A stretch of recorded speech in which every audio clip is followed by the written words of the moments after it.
Ladies and gentlemen, it's a great Πιο δυνατά, πιο δυνατά. Δυναμώστε τον ήχο. TMM-CH, even remotely. This is an important institution that strengthens collaboration for the preservation and promotion of our cultural heritage. I would like to extend my sincere thanks to the organizers and all the participating institutions for this outstanding initiative. Tourism and cultural heritage are fundamental pillars of economic development, social cohesion, and sustainable progress. However, their management must be conducted in a modern and innovative manner, taking into account the need to protect the natural environment, support local entrepreneurship, and transition to a green and sustainable economic model.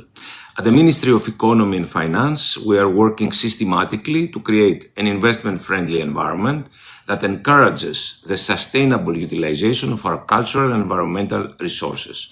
The transition to a green and blue economy requires strategic investments, innovation, and appropriate financial instruments. In this context, Greece is leveraging significant resources from the Recovery and Resilience Fund and the Partnership Agreement 21-27, promoting green and sustainable infrastructure in tourism, strengthening entrepreneurship, and protecting our cultural heritage. A key factor in the transition of a sustainable development model is the strengthening of small and medium-sized enterprises, which play a crucial role in both local development and employment. Particularly regarding our islands, through the Just Transition Fund, two funding initiatives can be launched aiming to support existing, newly established, and upcoming small and very small businesses in the Aegean and Crete, in islands with a population of up to 3,100 residents. In conclusion, I would like to wish every success to the conference proceedings and express my confidence that the discussions and proposals that will emerge will contribute significantly to shaping a new strategy for the protection of our cultural heritage, while simultaneously strengthening the economy and improving the quality of life for all Greek citizens. Thank you very much for the invitation. I want to convey our thanks as well to the alternate minister, because he is always nearby to our efforts for local sustainable development, using cultural heritage as a resource and providing to the natural environmental resources a way to be used and protected. I will continue on the economic level with Athina Hadjipetru. Athina. Good morning, all. I'm Athina Hadjipetru, and I'm here more or less because of my background in finance and in my capacity as through a research that I've done on the impact of cultural tourism a few years ago on the GVA and the GDP of our country. So, if my presentation can be uploaded, no?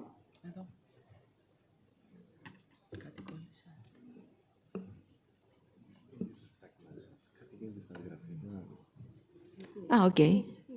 Το έχω δώσει, το στικάκι. Το στικάκι μπορείς να το δώσεις.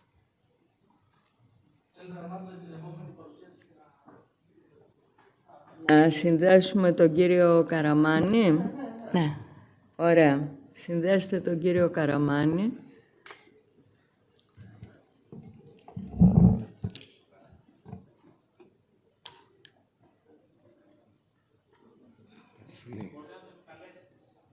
Evening to all.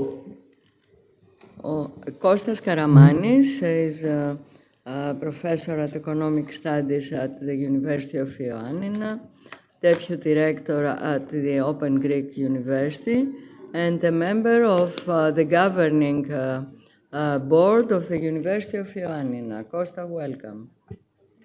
Professor Ms. Moropoulou, dear Tonya, thank you for the invitation to this interesting panel. I'm so sorry to be in Ioannina and not there with you. For a sustainable development of less developed regions and isolated areas by creating new tourist resources and products, we certainly need an updated blue and green deal for tourism. I have a short presentation, and can I share it with you? It's okay? Yes. Okay. Yes, yes. Okay, thank you. We need an updated deal, blue and green deal for tourism.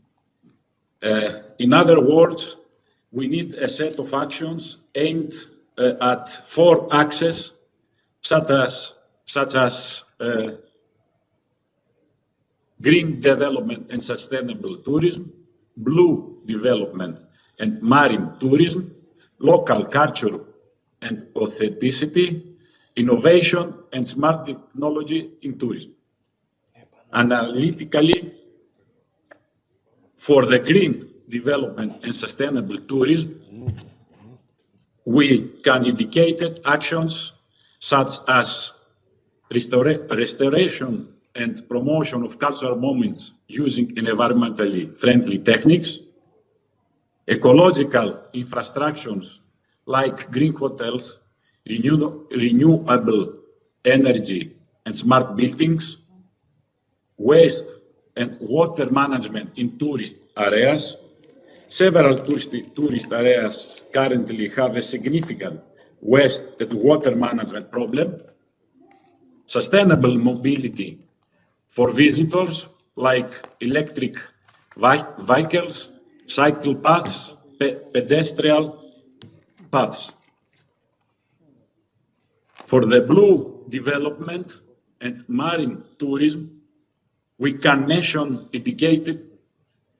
indicative actions such as smart management of tourism flows to avoid over-tourism, protecting marine and coastal ecosystems through controlled activities and clean coasts, promoting underwater cultural heritage like shipwrecks, archaeological sites, and development of sustainable marine activities like diving, sailing, and blue routes.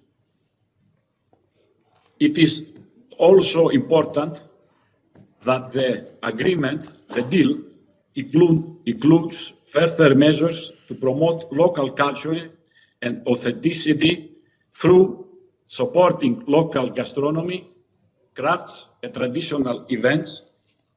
These activities, we can say that, are characteristic of the Greek countryside and tradition, and strengthen local communities through the development of cultural education and experiential tourist programs. In addition, strategy and action for innovation and smart technology in tourism are needed, such as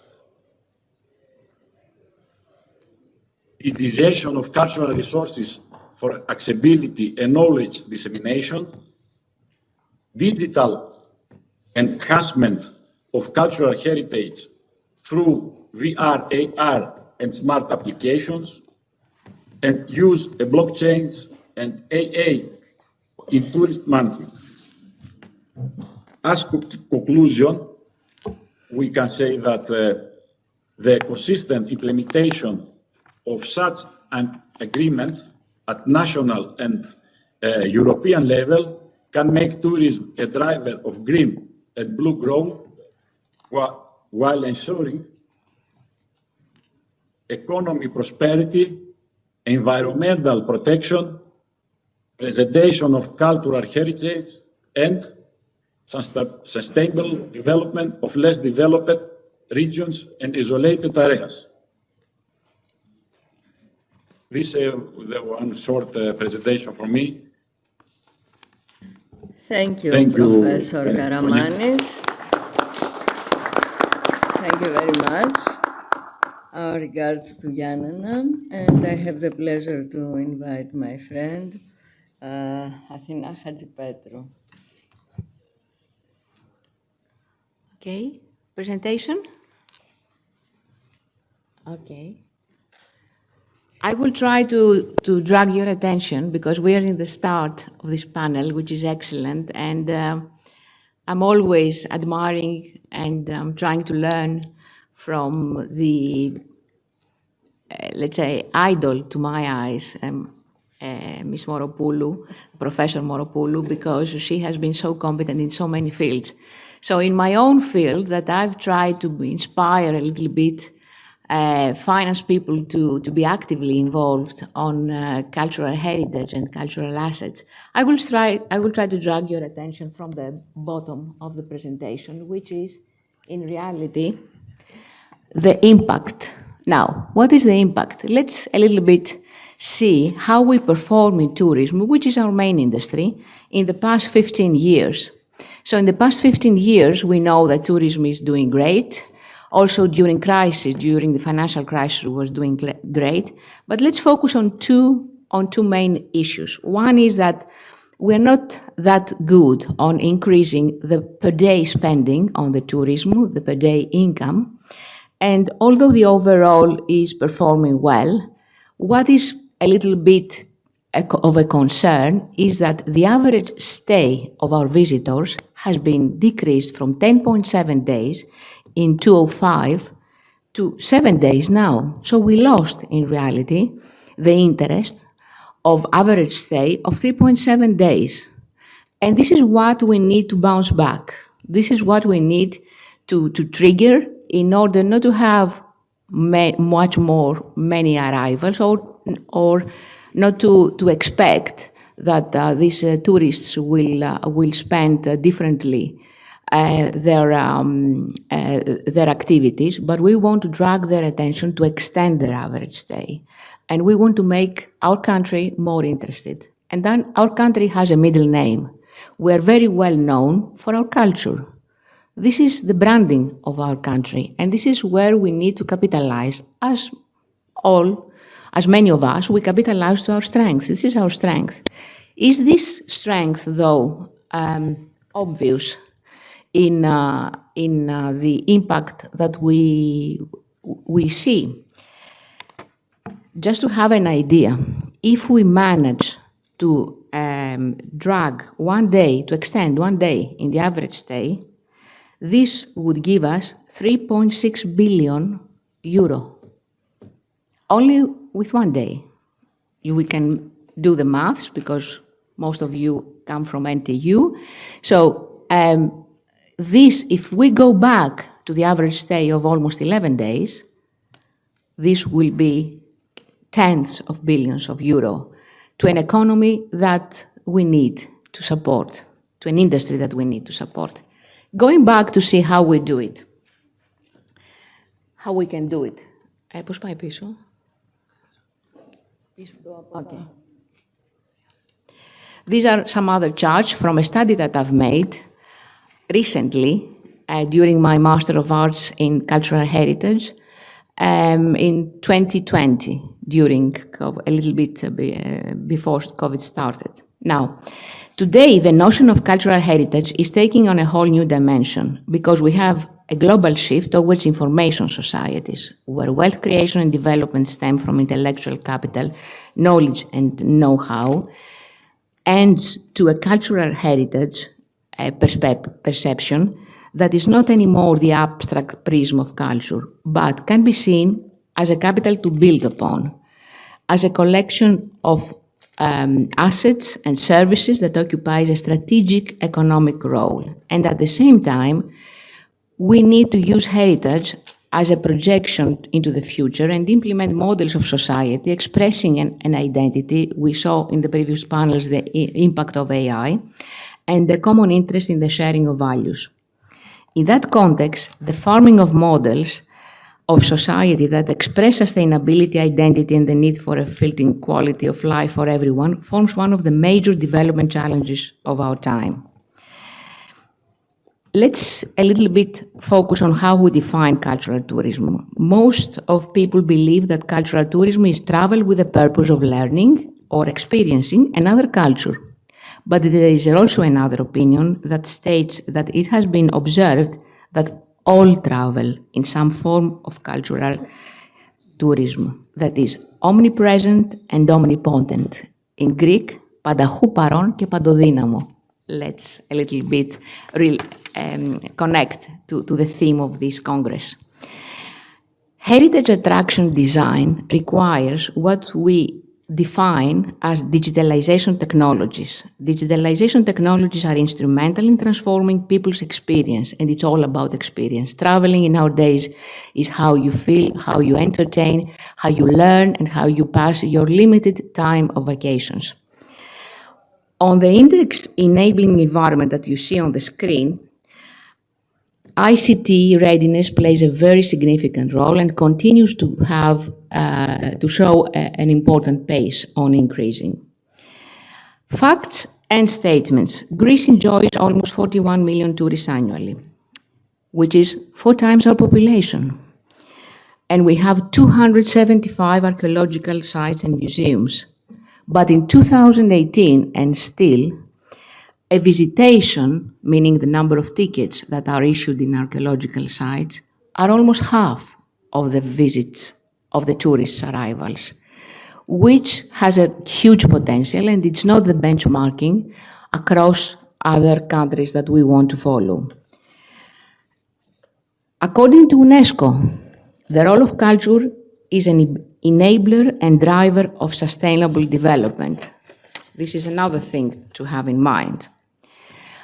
My analysis had 2 pillars: evaluating the impact on GVA. GVA is closely related to what we know better as gross domestic product, and is actually applies to the economy as a whole, whereas GVA refers to the activity of individual organization, and has some econometrical models that are called input-output. So we measure what would be the impact of a region, of an area, according to its visitation and the impact of incremental visitation.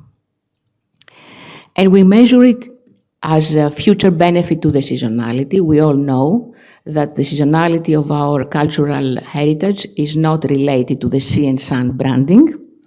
We can measure it as the ability to actively influence the current visitation patterns towards what we call low attraction. And you can see on the board how is the development of the tourist towards the low attraction destinations and the high attraction destinations that have completely different behavior.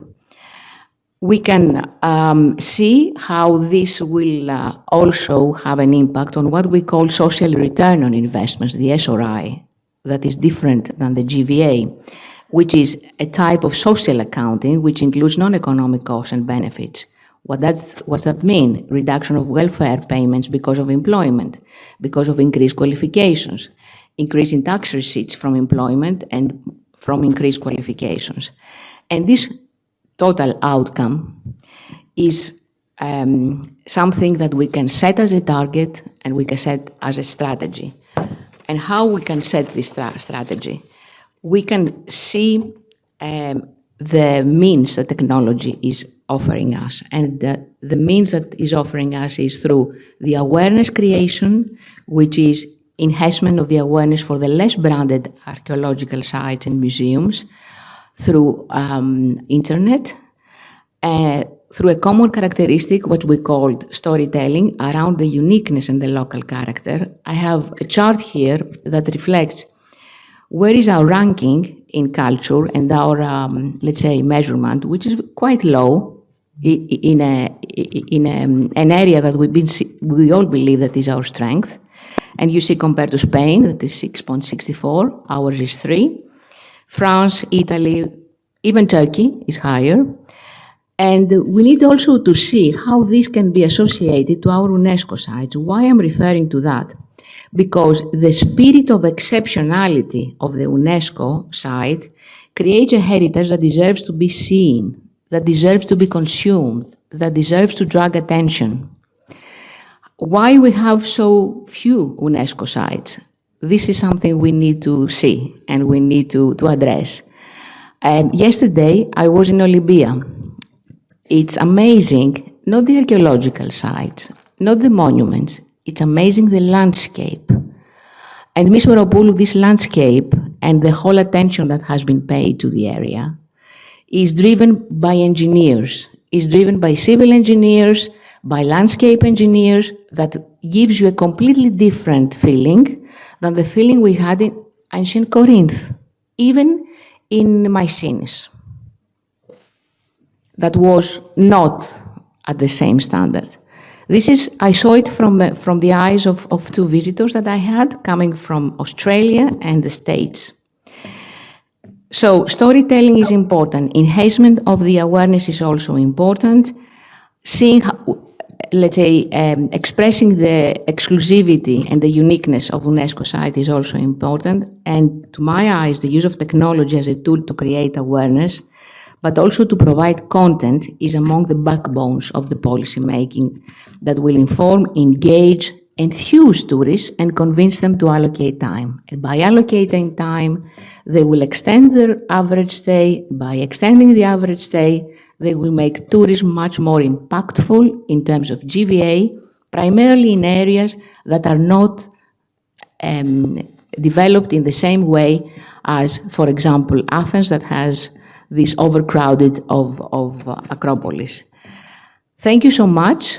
I hope this gave you a little bit of a teaser for future policy making. Ms. Meropoulou is the advocate on that, and we thank her.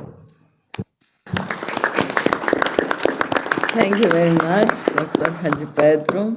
It was a great overview of the economic importance of the quality of tourism concerning the revealing and the reuse of cultural heritage in its planning and consistency. Thank you very much.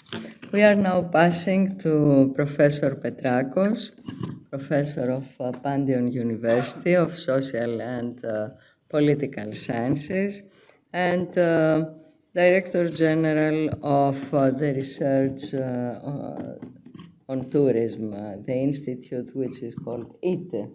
Please, you are having the floor. Μας δίνεις αυτήν. Thank you.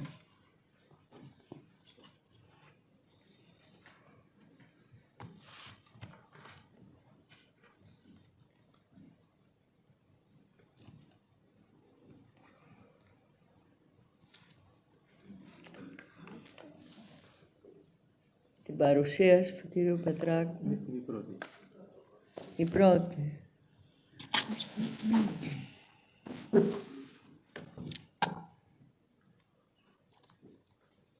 Hello, everybody.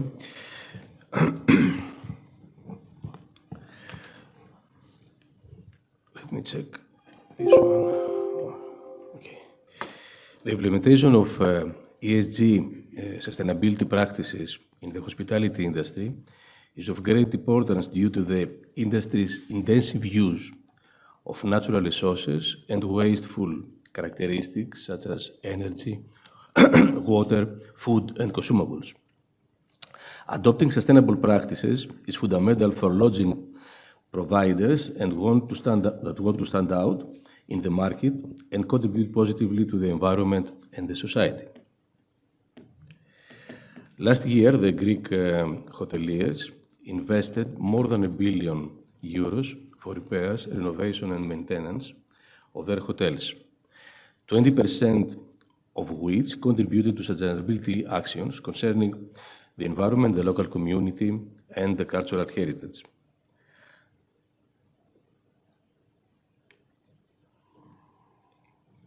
Furthermore, the majority of hotels work with local products and services, empowering the local communities and offering a unique touristic experience.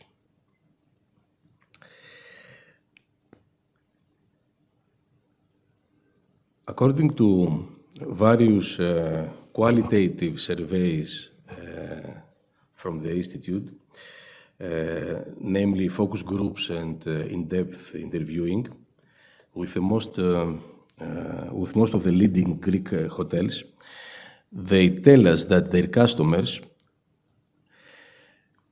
not only expect, but they take for granted that their host, the hotel, have incorporated in their business strategies all the necessary initiatives and measures to achieve sustainability, and furthermore, reach for restoring ecosystems beyond minimizing impact to the regenerating tourism ideal.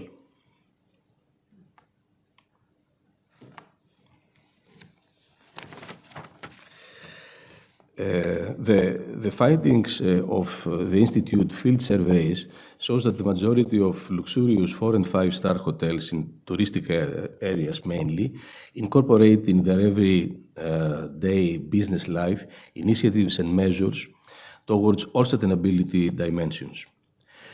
Furthermore, they have undertaken and implemented corporate social responsibility initiatives related to the environment, the cultural heritage, and the local community, sending a clear message and paving the path to the rest of the touristic enterprises that are willing to upgrade their products and services.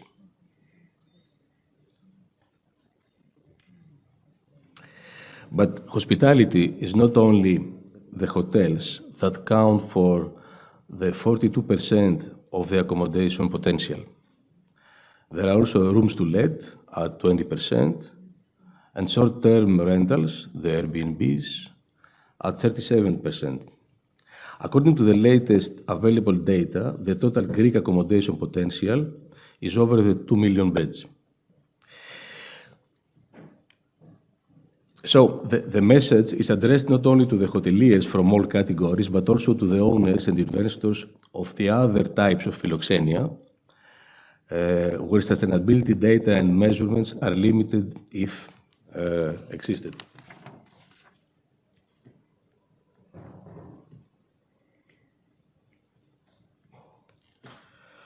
Transforming Greek hospitality requires a structural approach that builds towards sustainability. Success depends on establishing industry-wide standards while sharing best practices throughout the Greek hospitality sector. The Greek touristic product and the experience that offers could be marked as green or blue if and only if all the stakeholders involved with the philoxenia realize the importance, perceive the urgent, and adopt sustainability in their business strategy. Thank you.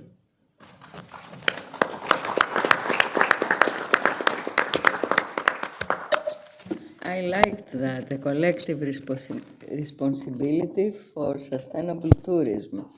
It is indeed a collective and corporated action, and it will express an alliance between society and entrepreneurs in tourism, because sustainability of tourism is ensuring the sustainability of social and economic development.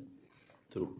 So let's keep this point, and we can pass to Nikos Kambanis. Is he connected, please?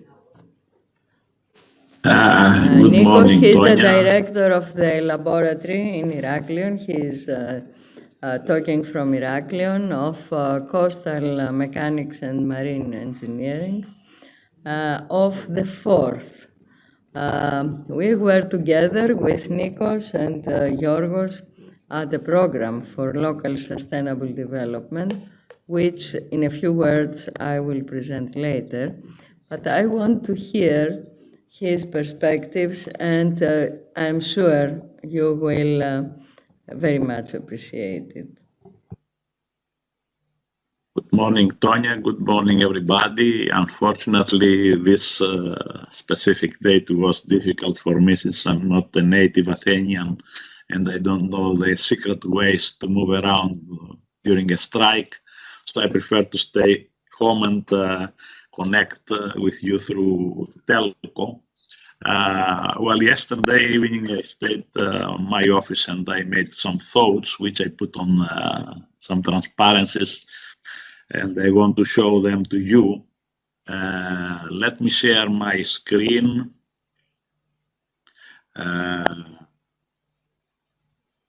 I hope that you have it now. Is it so? Okay. Yes, we are.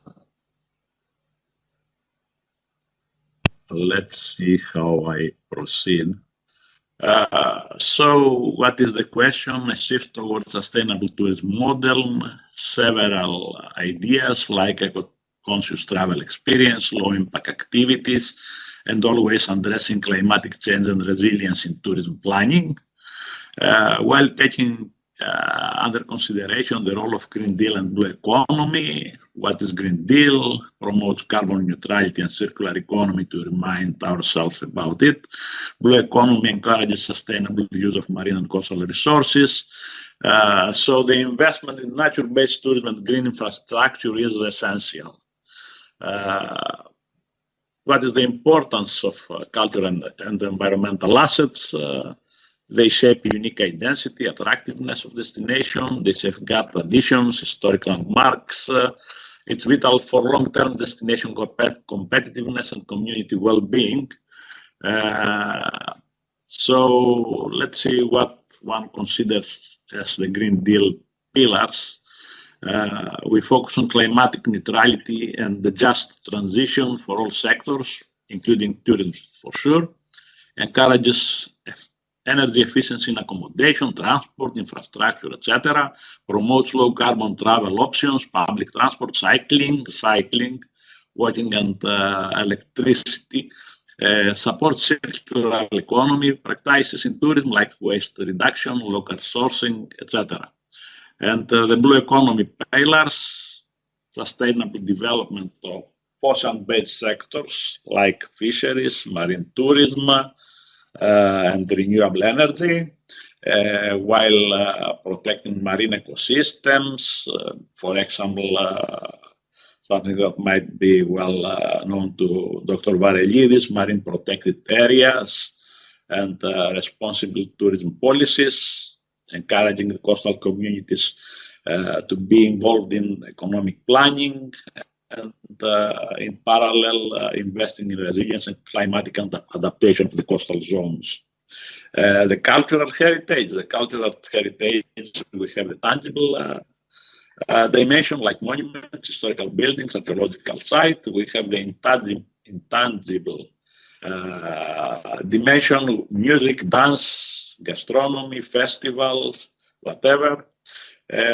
Which of these create a potential for creative tourism, storytelling, and experiential travel rooted in authenticity.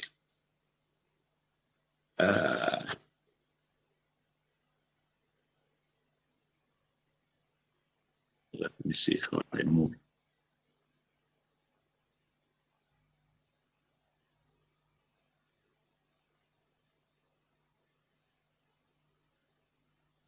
So what is the challenge then?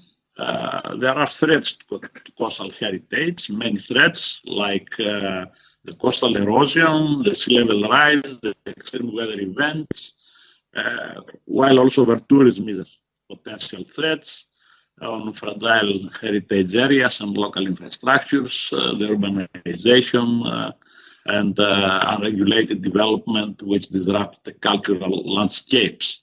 The environmental degradation, like marine and coastal pollution from waste, plastics, untreated wastewater, which is with all these limits that we pose now regarding water, the use of seawater, for example, in swimming pools and then throwing back to the sea, habitat loss due to tourism expansion, construction, decline of marine biodiversity, affecting ecosystem services level to tourism.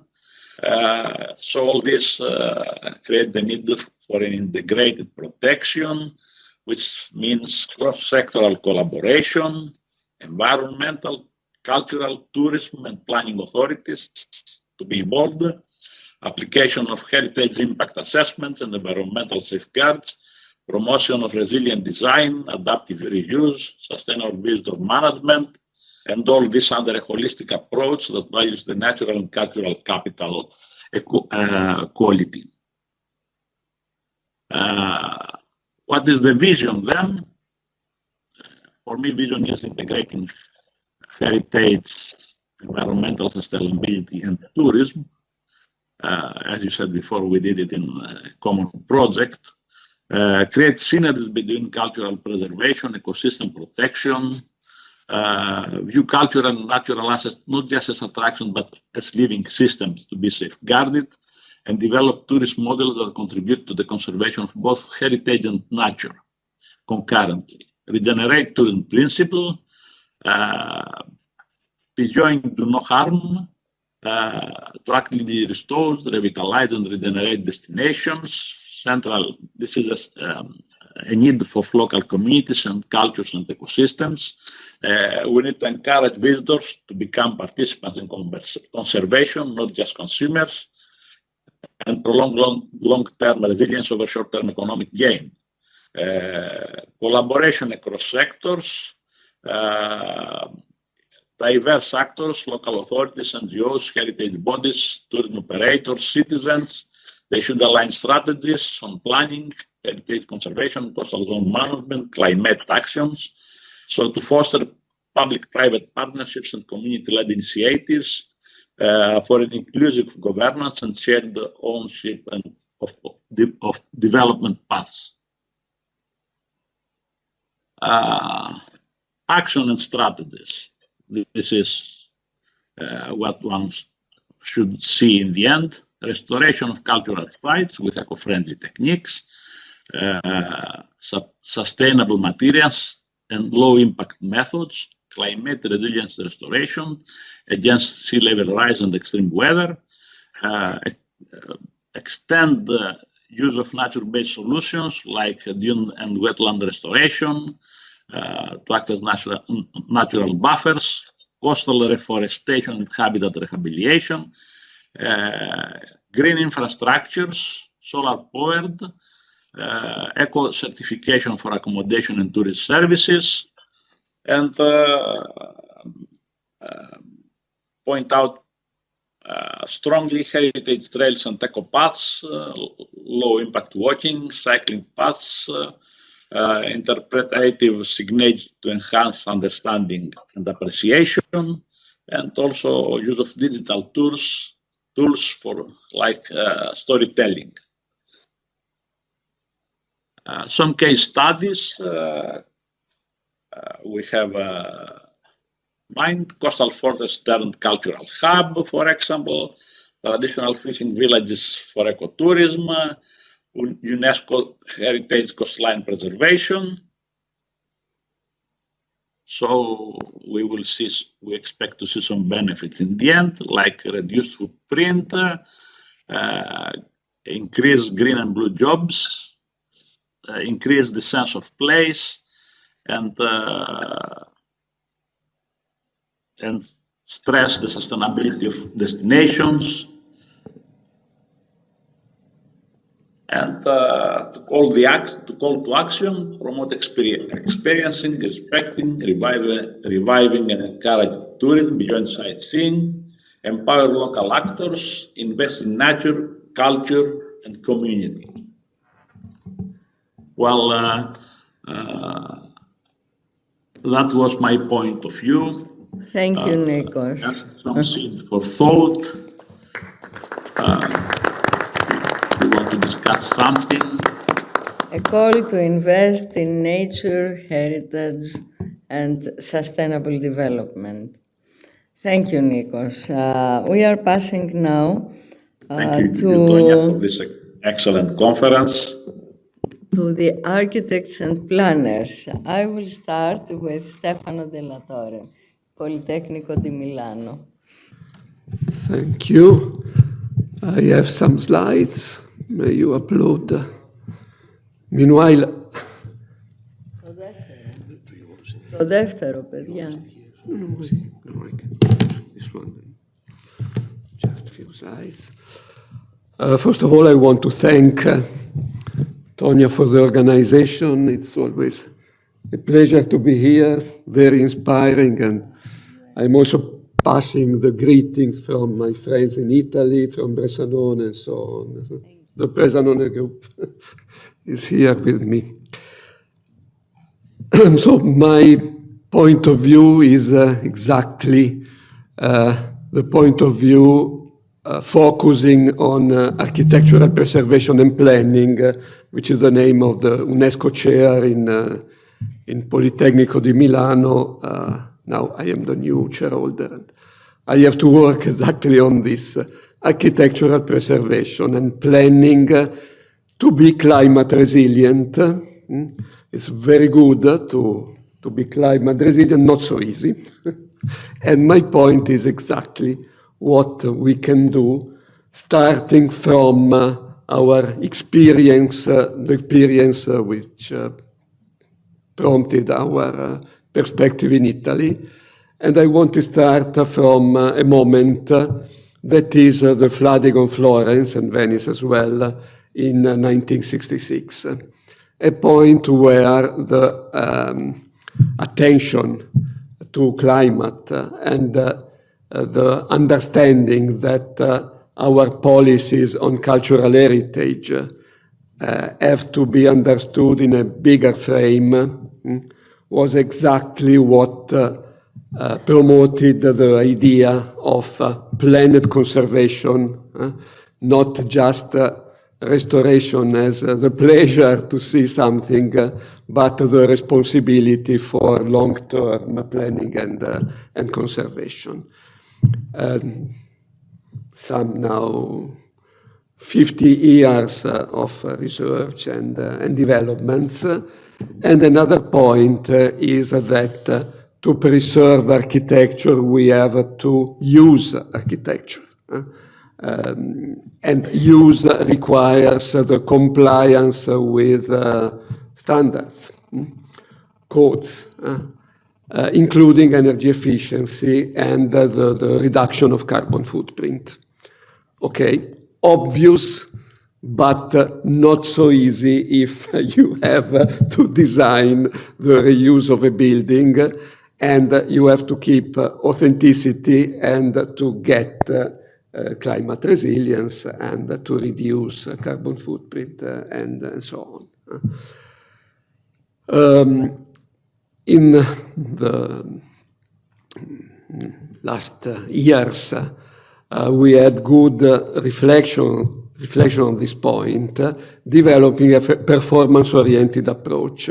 So not just copy and paste the standards, which threaten authenticity, but understanding which is the target, which is the performance we need, and then using our skills to design solutions which can exploit our understanding of the traditional building materials, building systems, also working with human behaviors, human requirements. So maybe if you get involved in sustainability, you can also reduce your standards and your requirements.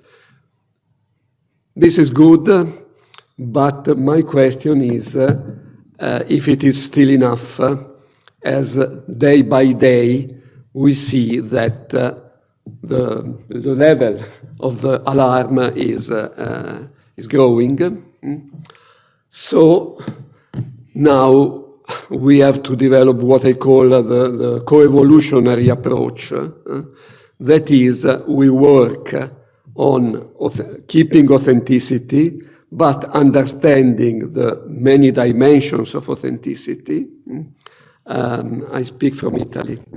So you know that in Italy, we follow a one-dimension approach to authenticity, that is material authenticity, and it is an effort to understand that there are other dimensions, more intangible, and so on.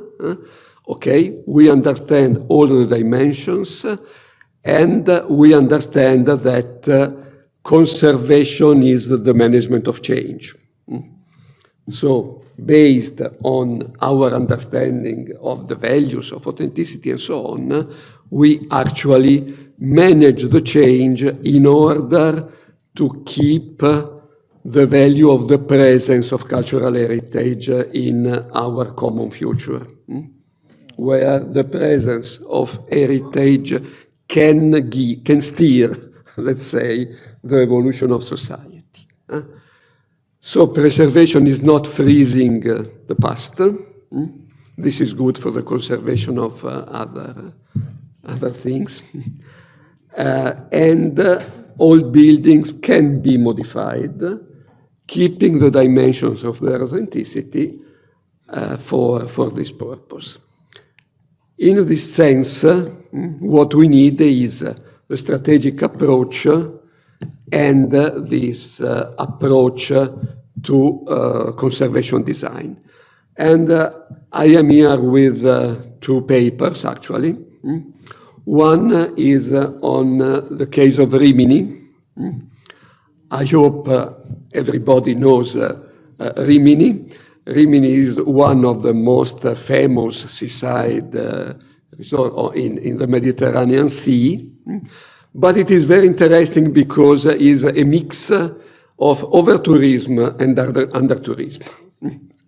There are a lot of tourists for the sea, for bathing and so on.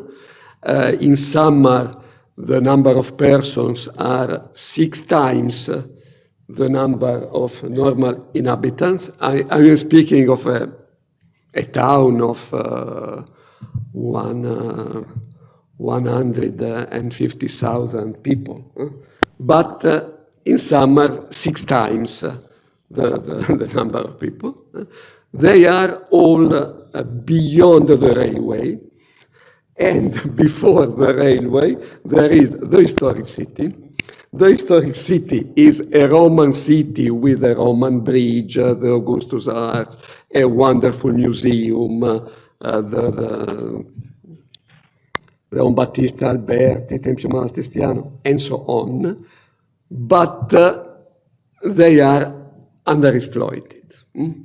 In the last years, in the last 15 years, Rimini municipality started new integrated and strategic policies, working on the seaside, because they realized that due to climate change, the quality of the sea is dramatically decreasing, was dramatically decreasing. So there was a problem of sewages and so on. And what was more interesting for me in choosing what to present in this conference on the green and blue, they based their policies on studies on tourism, realizing that tourists are changing their preferences because summer is too hot in Italy. So they are moving their preferences, looking for something else. And many international tourists now are attracted by sustainability, by the image of a sustainable policy in the place. Based on these ideas, they are preparing a strategic, the name is the Strategic Plan for Culture, which keeps together all the policies on mobility, on the sea, and so on, and also culture with the new museum, with a lot of information technology based, and so on and so forth. So, very interesting, but what is interesting is the strategic approach involving people. And the other case I presented about coevolutionary thinking was the reuse of a grain silo. We have a lot of grain silos in Italy from the 30s, more or less, and most of them are going to be demolished because they are no longer useful, and only few of them have been protected, and now we are trying to reuse them for new functions, which should be, in this case, the flagship of a plan for agriculture.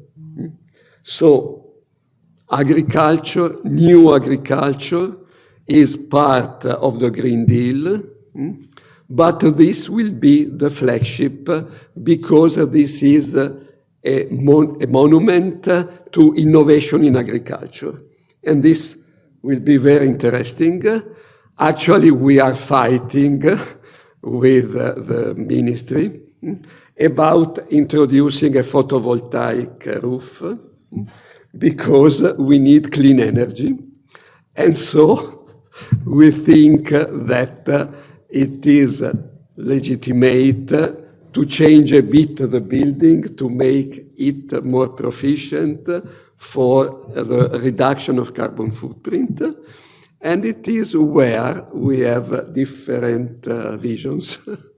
But the life would be boring without misconceptions. Thank you very much. Thank you, Stefano. This dynamic approach is really very interesting because you told us that to attract external economies, we need to convince the visitors that our strategy is sustainable. That means to reaffirm their own identity, that they want to be citizens of a sustainable world. That's great. And it is also very important to involve the local people in Yes. these strategies. This is Absolutely. exactly what they did. Because it is the same footprint in their identity, the footprint of sustainability that they believe will bring them to the future. That's great. Thank you. We are passing now to Elena Konstantinidou, professor of the National Technical University of Athens in the School of Architecture. Elena. Thank you very much for the invitation, Ms. Moropoulou. Hello, everybody.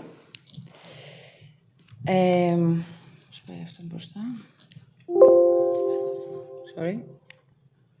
Okay. A few words about this program, this postgraduate program that I supposed to be represented today, the protection of monuments that offers high-quality education in cultural heritage management through a holistic interdisciplinary approach, enhances the expertise of professionals in methods for protecting monuments, holistic historic buildings, sites and landscapes viewed as interconnected parts of heritage. Recognizing culture as a key driver of development and heritage preservation as essential to sustainability, the program trains students to incorporate sustainable practices into the management of cultural assets and the historic built environment. Thus, we could say that today's discussion addresses the core concerns developing within postgraduate education. So, the Reviving Cultural Heritage Environmental Assets through the Green and Blue Deal for Sustainable Tourism initiative presents a comprehensive and transformative vision for tourism, integrating environmental protection, cultural preservation, and inclusive economic growth. Based on the principles of the European Green Deal and Blue Economy, it seeks to balance tourism development with the sustainable use of green and blue resources while revitalizing cultural heritage in an ecologically responsible and economically sustainable way. This strategy emphasizes low-impact, nature-based tourism, the restoration of heritage sites, community involvement, and the development of green and blue infrastructure by promoting circular economy practices and integrating digital innovation. The initiative enhances tourist experiences while ensuring the authenticity and integrity of local cultures and environments are preserved. A key dimension of this strategy focuses on the sustainable development of less developed regions and isolated areas. These regions often face socioeconomic challenges, depopulation, underutilized cultural or environmental assets, and the initiative proposes to create new touristic resources and products by analyzing, documenting, and modeling cultural assets using innovative ICT applications. And these technologies enable digital preservation and promotion of heritage sites, including those that are remote or physically inaccessible, making them valuable for sustainable tourism.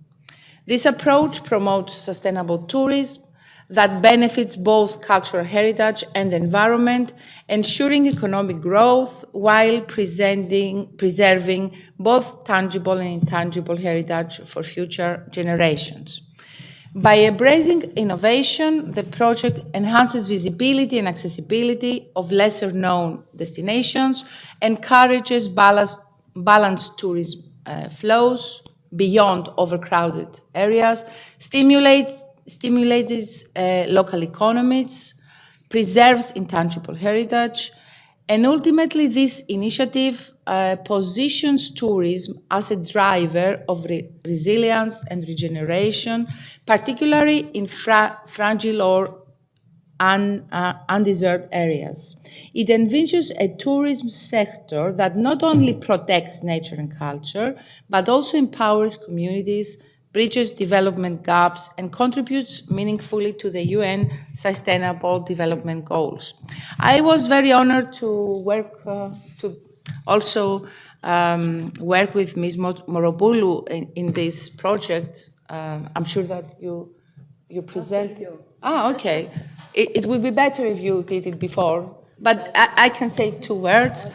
I'm very honored to be also part of this very important project, specifically in the development of guidelines for utilizing the cultural and environmental assets of the study areas through the creation of local urban plans. I would like to share some thoughts, very brief. Tourism development in underdeveloped areas rich in cultural and environmental resources is essential for their sustainable growth. However, in my opinion, tourism should not be the sole driver of development. It must be integrated into a broader multidimensional approach that respects local natural and cultural environments. To ensure sustainability and accessibility, the following principles must be addressed: compatibility of tourism with local characteristics, preservation of local identity, through the management of tourism intensity and carrying capacity. This is very, very important. Development of social and technical infrastructure to support both permanent and seasonal residents. And of course, legislative protection to safeguard valuable cultural and natural elements and buildings. And ultimately, tourism should be an integral part of a broader strategy that ensures the long-term sustainability and viability of these areas. Thank you very much. Thank you, Elena. I think it's time to pass to the presentation of AI project that my 3 colleagues, Petrakos George, Nikos Kambanis, and Elena Konstantinidou, have already presented in many dimensions. Can you please bring my presentation? Okay. Ποιος έχει το point? Εγώ, sorry. Thank you. So what we said yesterday in the COP panel, the panel concerning cultural actions for climate change in order to address climate crisis, we said that it's not enough to reduce carbon footprint and augment energy efficiency. in order to address the climate crisis. We need, from the passive strategy, which is this, to pass to the active strategy. And the active strategy is to plan a new pattern of development. That means the soft, environmental and cultural friendly development. Because only through that, not only these assets will be protected, but they will actually channel development against climate crisis. That was a very strong conclusion, and this will characterize the Athens Declaration. Already the Secretary General of Europa Nostra and Andrew Potts have sent me the results of this panel, and I will present at the end. Within this panel, I presented that this project, i.e., that means sustainable, was in a way a rationale, proving the efficiency of this strategy. And I would like to start saying that the challenges of over-tourism and climate crisis have to be addressed simultaneously. For instance, after several meetings at the Association of Touristic Enterprises and the intervention of the Greek Prime Minister, there is a trend in Greece to reshape the touristic model, to reshape it in a way that the innovative character of tourism should be adjoined with environmental performance, less energy-consuming design, decarbonation, and new services based in revealing and reusing the cultural and environmental resources. That means that even today, it is planned in Greek hotels the quality assurance of their environmental character by new standards. Not only the standards, the conventional ones, that first quality would be if we had so many square meters in the bedroom or in the common places, but standards of environmental efficiency. And according to these critical restrictions of vital resources like water or critical management of sewage and solid waste require proper innovation applications and programs to ensure biosafety and sustainability towards circular economy. This is the link between our sustainable planning, which is actually feasible, and that's the importance of the project and the general planning of sustainable tourism. So I would like to say just a few words because Elena presented in an excellent way what we are doing at AI with National Technical University of Athens on the board, Technical Chamber of Greece, Fourth Research Institute for Tourism, Consortis and Telesto, in many remote areas of Greece, small islands,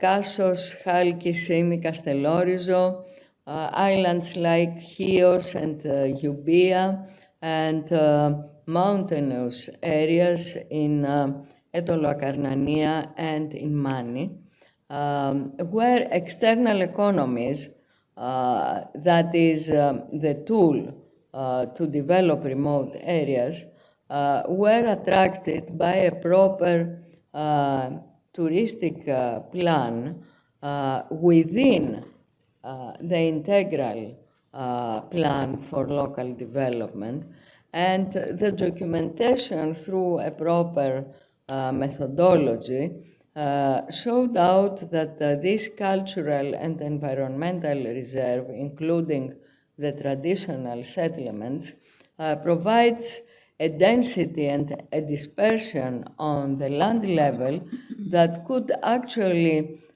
ensure a development plan. That means it's not a wish, it's a fact that we could be based in planning development on these assets. So neoclassical unique settlements or other traditional settlements on mountainous areas could become the core to exercise this type of sustainable tourism, and development proposals starting from cultural roots of many characteristics, which I cannot analyze right now, were the driver for these external economies to be attracted.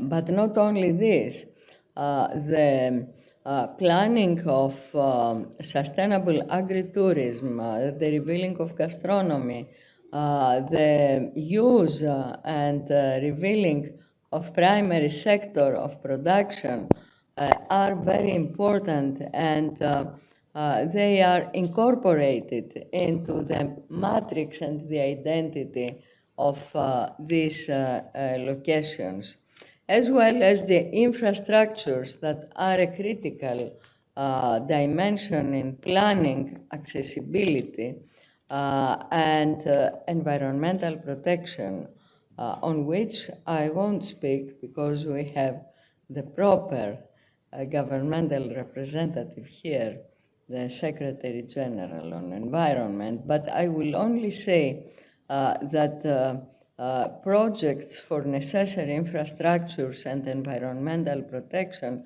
are necessary to take us to the next day, like for instance in Halki, the establishment of this renewable energy park, which is now developing a quality of life for the local people. And of course, speaking here today, I have to extend the proposal to organize an open international and interdisciplinary laboratory of sustainable development, interdisciplinary one, like this panel. And this could be a virtual laboratory with hubs all over Greece and the world. When we presented this at the European Union and UNESCO was there represented, that was an attraction. So we have to go there. Concerning implementation, I will only say that all the parties of Greek Parliament, when we presented this, were in agreement. That is a unique case. Of course, the most important is that now, with all ministries, there are channeled policies to implement this, because new tourism products require a coordinated action. And of course, all the WebGIS environment has been developed, platforms with financing tools in order to bring together private and public sector to invest, and the touristic platform of this work with socioeconomic results. Upon 1 million euros investment, there is a regenerated locally more or less 1, and peripherally, regionally, and nationally another 1. And concerning the new job creation, it is developing per 1 million 50 new job positions. more or less 40% on a local level and 60% in regional and national level. This is discussed around the globe because this is of global interest. And it takes us from the small islands and mountains of Greece to the globe. I believe that this is justifying the feasibility of an active strategy to combat with climate crisis by reviving environmental and cultural resources to a sustainable local development. Thank you very much.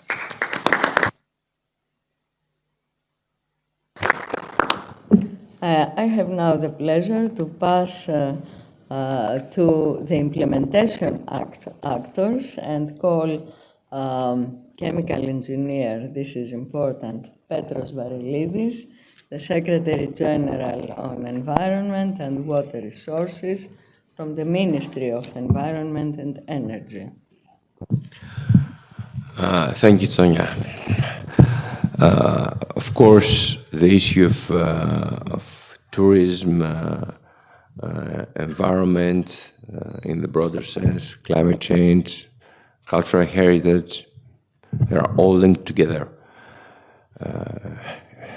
In a country like Greece, we don't sell massive tourism, or we don't sell massive tourism that much as in Spain, for example, or in Turkey, or in other places of the world that have been literally destroyed by that type of development model. Some areas in Italy, I might say, as well.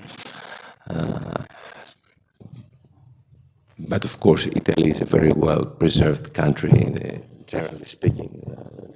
The towns are like small diamonds, I think, like small pearls, or larger pearls, some of them.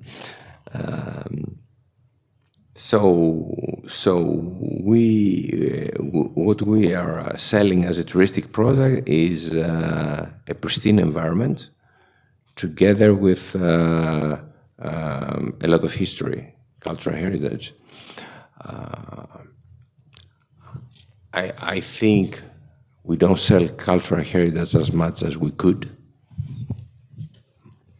to a degree that has to do with the fact that we have made very modest rebuilds of the ancient monuments, despite the approach followed in other countries, like in Egypt, where they have rebuilt it, everything, even with cement. If you look carefully at cement, sometimes. Okay, that's an approach. I'm not saying it's the correct one or the wrong one, but it's the approach that we follow. We are very cautious on that. And at the same time, we're a country where the pressures to the environment are not that much, because we're not an industrial country, and surprisingly, we're not even an agricultural country. We don't have strong industry, we don't have strong agriculture. The only strong thing we have is tourism, actually.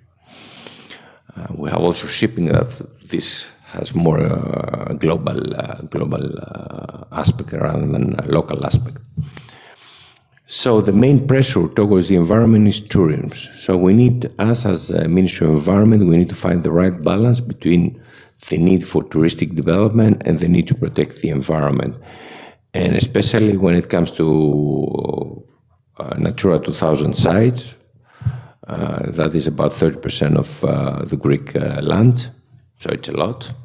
And typically it's in the most beautiful places, so where the demand for touristic development is higher. And the only way to properly protect our nature is to put it together with business opportunities, with development opportunities, because we need to transform in the minds of the local people the protection of the environment. We need to transform it as an asset to bring more development. It has to be a tool that will bring more prosperity to the local people. And this is something, it's not easy, but it can be done. We have examples of that. Typical example is the Samaria Canyon in Chania, in Western Crete, where about 3,000 visitors every day in the peak season are going to the canyon, and that brings a lot of prosperity in the area. But they go with under very strict conditions, with guides. We have very strict restrictions as regards the allowed uses in the area. Actually, it's the only example where the Greek state bought a whole village, because there was a village in the canyon once upon a time, and the Greek state bought that village about 35 years ago, when the father of the current prime minister was prime minister. That's when that happened, where we bought the village, and so that it's purely dedicated the canyon to nature protection, and of course gives the possibility to the visitors to come and visit every day for 6-7 months. So there are examples that we can use nature to bring more prosperity, and we need to work more on that. We have, of course, in some areas, symptoms of over-tourism. Over-tourism is a really bad management of tourism. That's what it is. That's why we call it over-tourism.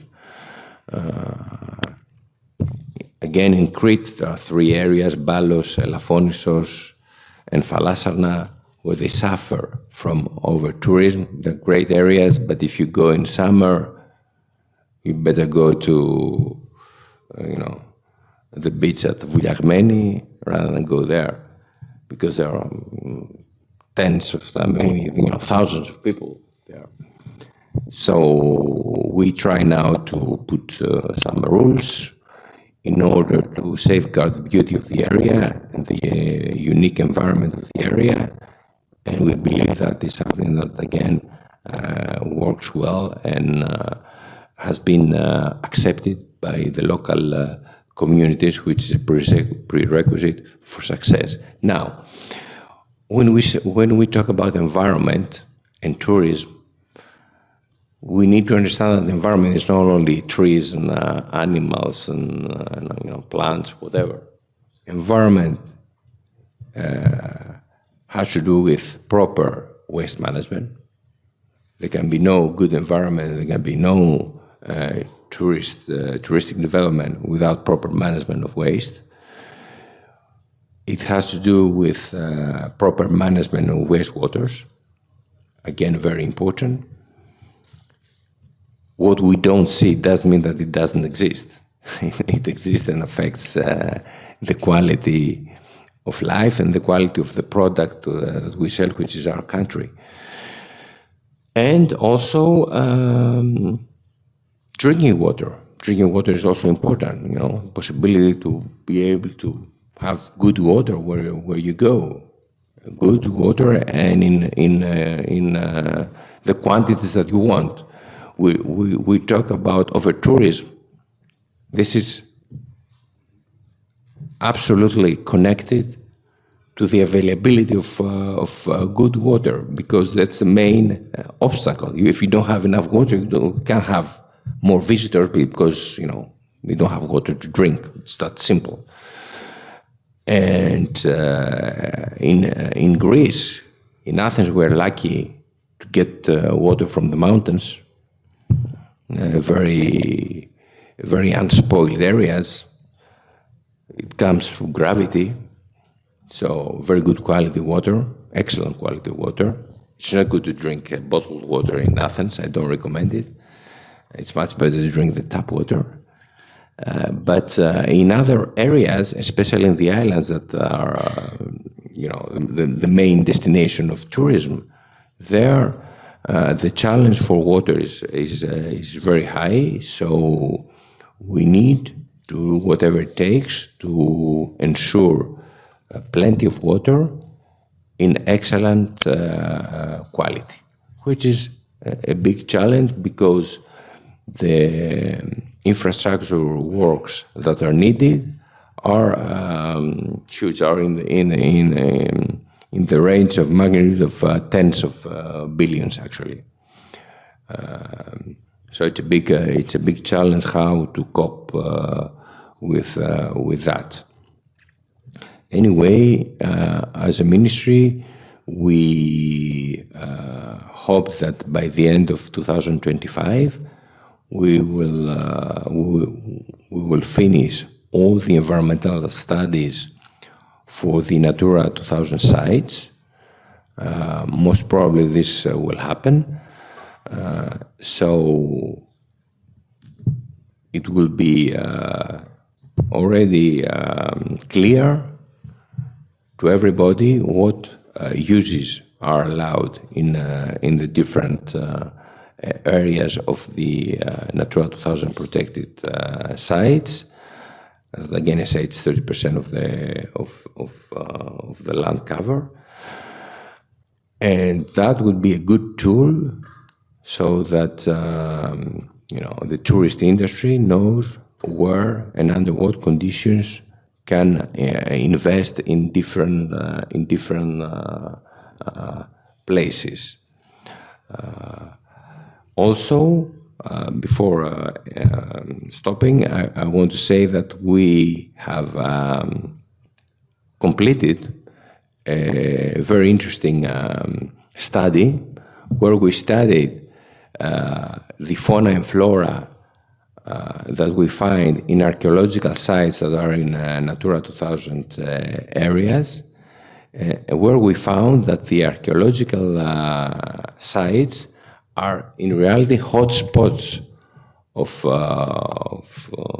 species because they have been unspoiled by the rest of the human activity for a long period of time, maybe for 200 years or something, because we started protecting the archaeological sites from the very beginning of the Greek state. So in some areas, it's already 200 years of protection. So that has established a very interesting environment. We found some unique species there. So we see how the cultural heritage and nature protection not only can coexist, but the cultural heritage can contribute to have a richer natural environment. Thank you very much.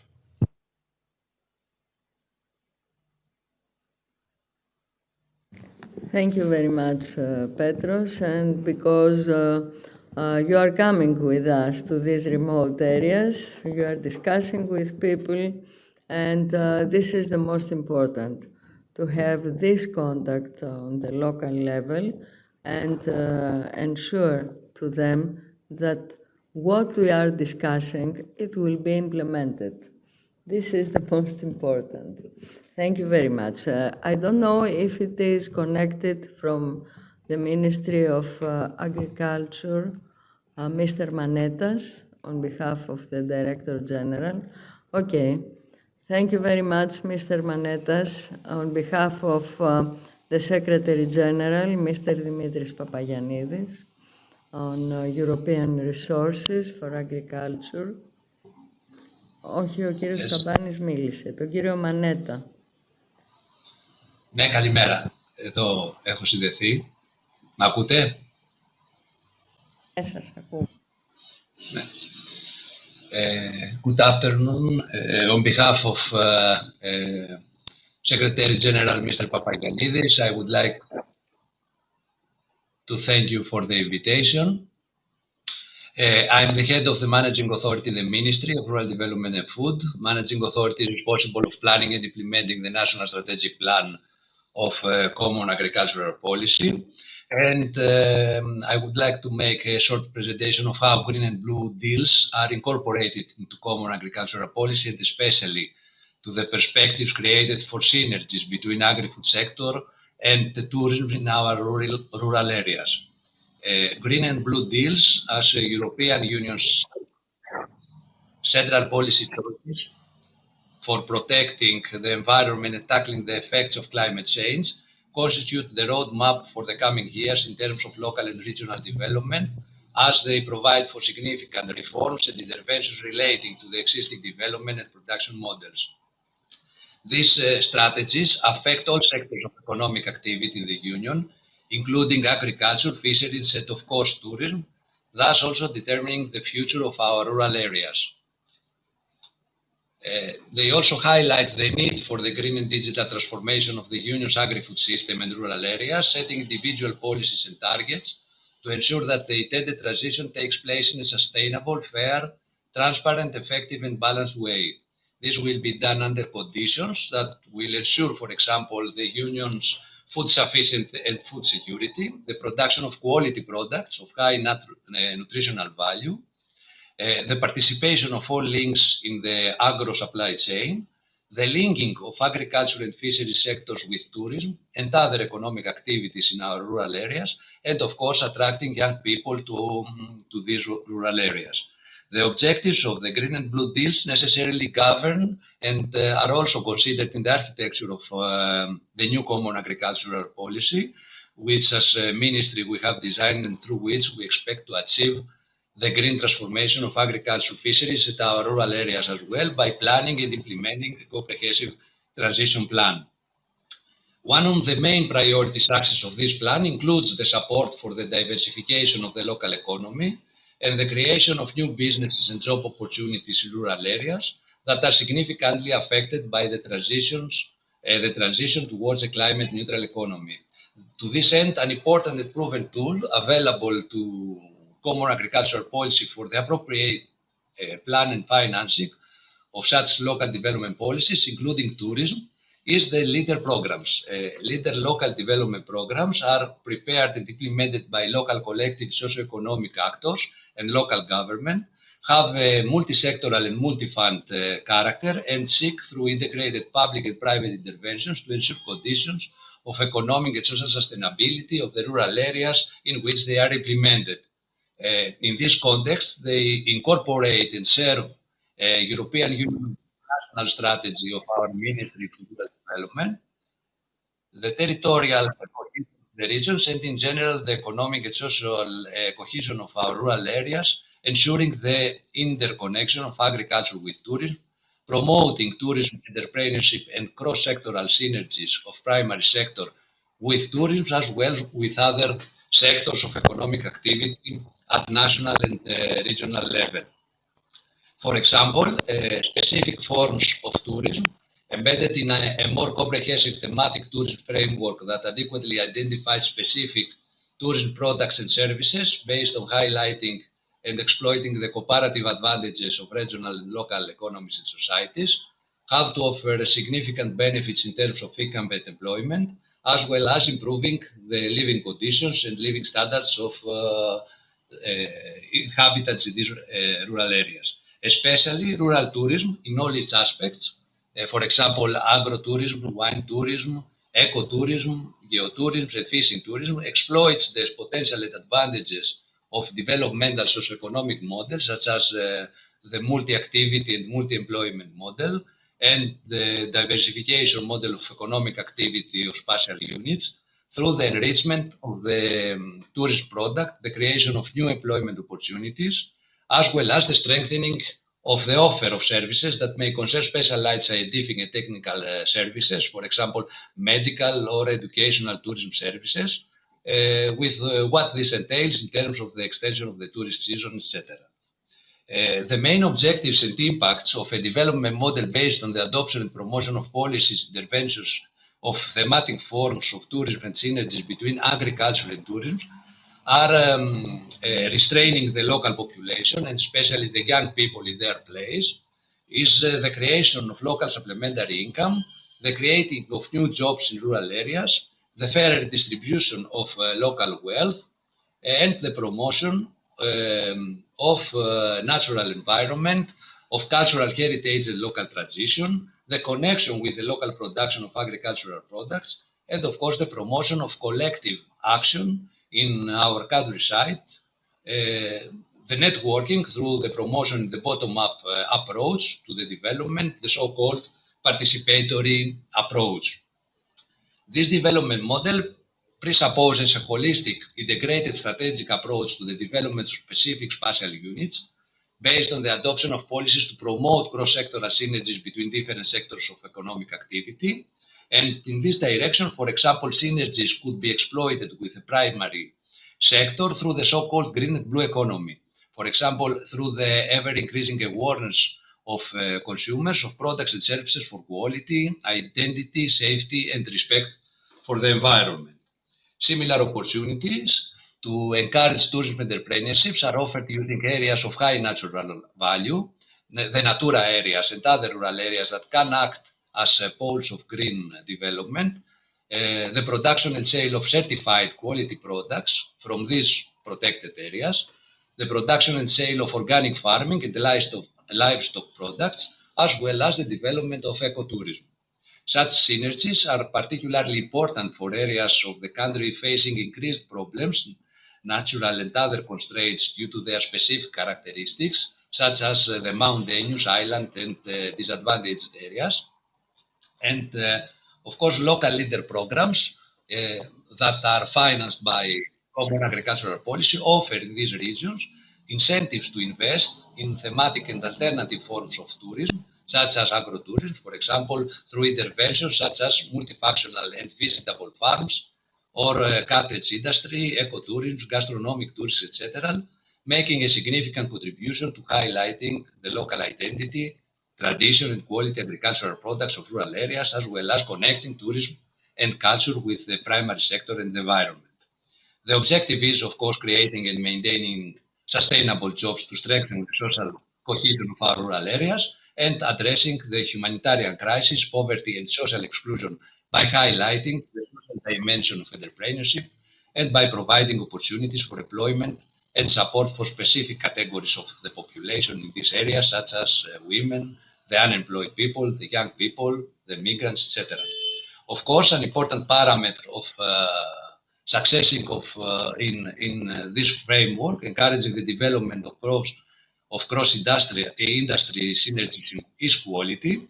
The quality is a concept inherent in the provision of products and services in the tourism sector, the safeguarding of which should be pursued through the adoption and implementation of certification procedures. And in these directions, important steps have been already taken. For example, the special agrotourism label, the multifunctional visitable farm label, etc., but they need to be consolidated and further enriched.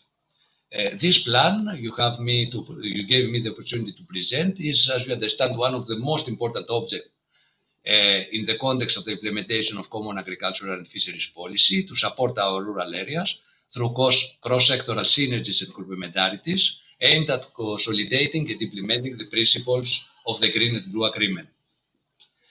Closing, I would like to thank you again for the invitation and stress that, in my opinion, the most crucial factor that will determine the outcome of our efforts to promote green and blue transition is the participation and the will of all of us to change our way of thinking and to adopt the reforms and changes needed with an open-minded good intentions. Thank you very much. Thank you very much, Mr. Manetas. Please convey our wishes for recovery to Dimitris Papagiannidis. It was a valuable contribution. Thank you. Thank you. I have now the pleasure to invite Kostas Laskaratos, a journalist from ERT, to conclude for all of us. Thanks a lot. It's a great pleasure to be here at the Viannidis Foundation as a speaker at the 4th TMM-CH International Conference.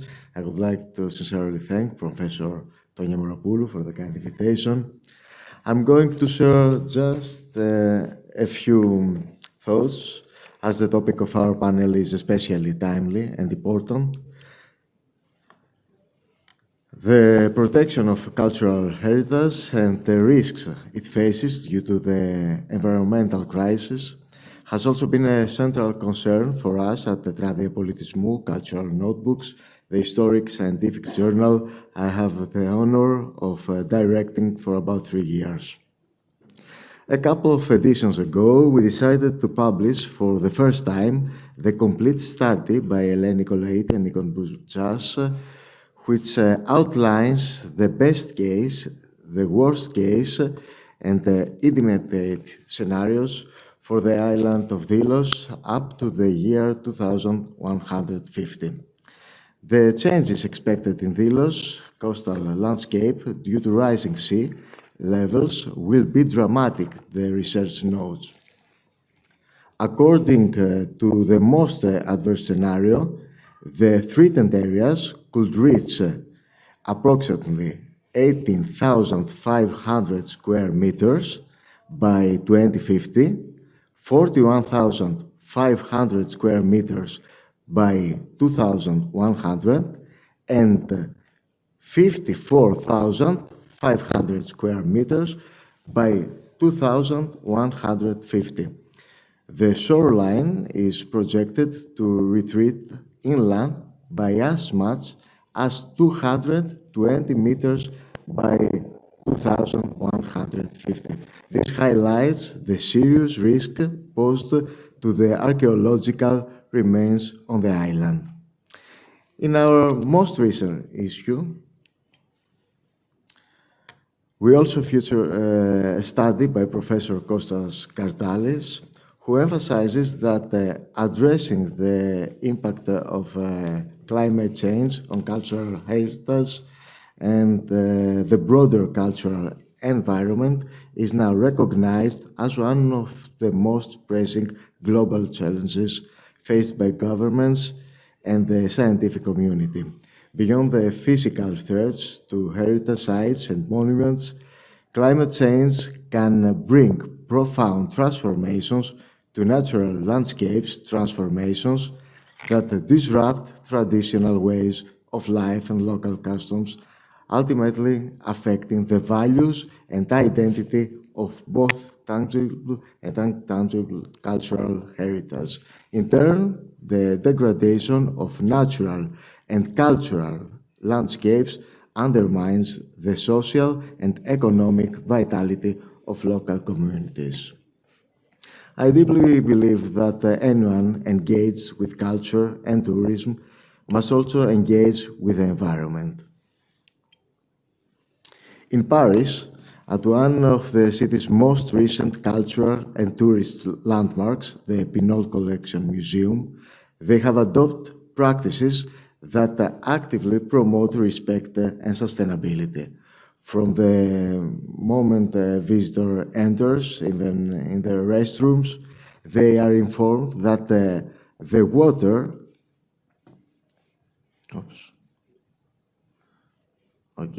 the water from the taps is non-potable, as the museum has chosen to use rainwater in an effort to conserve natural resources. The Pinol Museum is backed by one of the wealthiest businessmen in France. There is a well-known saying, traditional museums were created by the few for the few, but today it seems that the few are being called to listen to the needs of the many.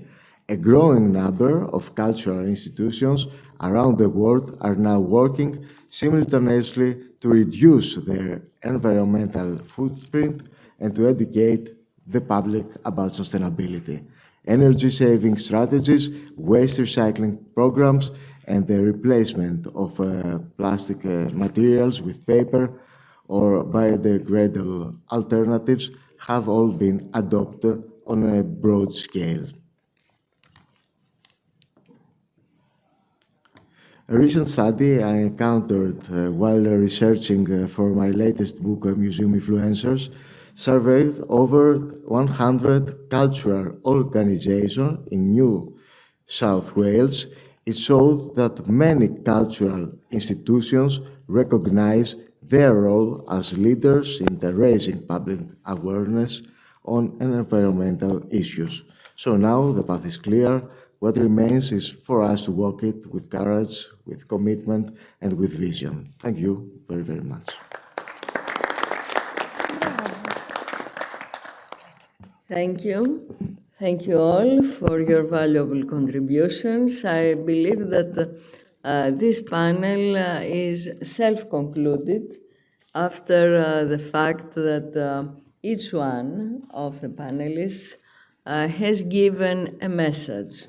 All these messages conclude that Green and Blue Deal with cultural heritage and environmental assets in the epicenter might be a drive for sustainable development combating climate crisis. Thank you very much.